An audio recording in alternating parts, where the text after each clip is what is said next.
Welcome to Sankranti special mom's kitchen from Anjani's wonder world.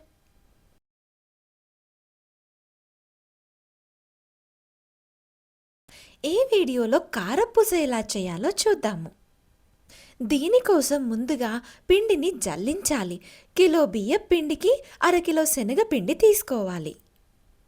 అన్ని పిండి వంటల్లో చాలా సింపుల్గా ఈజీగా చేయగలిగే పిండి వంట అంటే నేనైతే కారపూసనే చెప్తాను.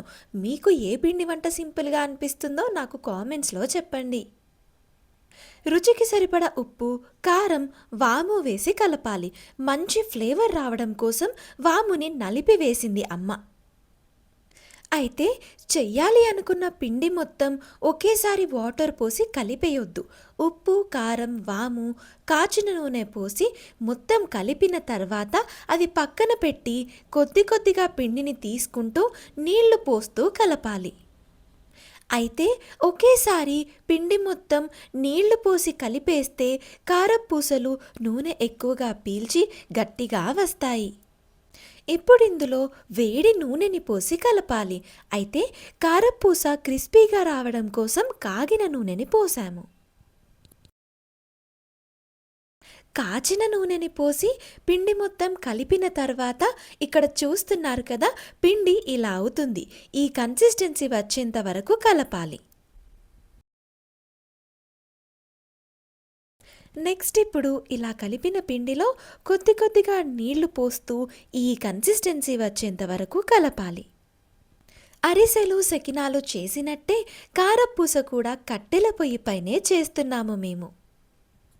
బాండీలో డీప్ ఫ్రైకి సరిపడా ఆయిల్ పోసి అది వేడెక్కిన తర్వాత ఈ కారపూస పిండిని కారపూస గిద్దెలు, అదేనండి చక్రాల గొట్టం అని అంటాము కదా, అందులో పెట్టి ఆ కాగిన నూనెలో ఈ పిండిని కారపూసలాగా ఒత్తాలి.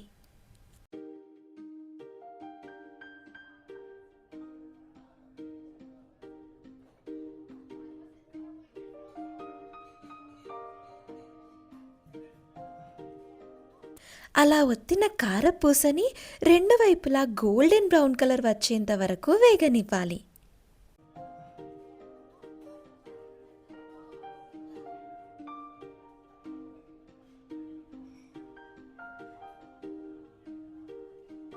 అంతే, కారపూస రెడీ. ఈ సంక్రాంతికి మీరు ఏమేం పిండి వంటలు చేసుకున్నారో నాకు కామెంట్స్లో చెప్పండి.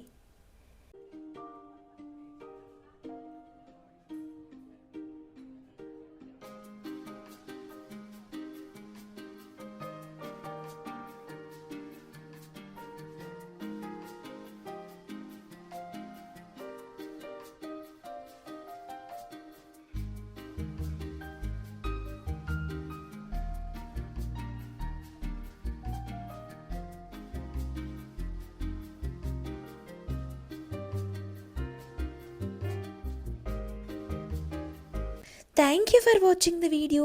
Do like, share and subscribe.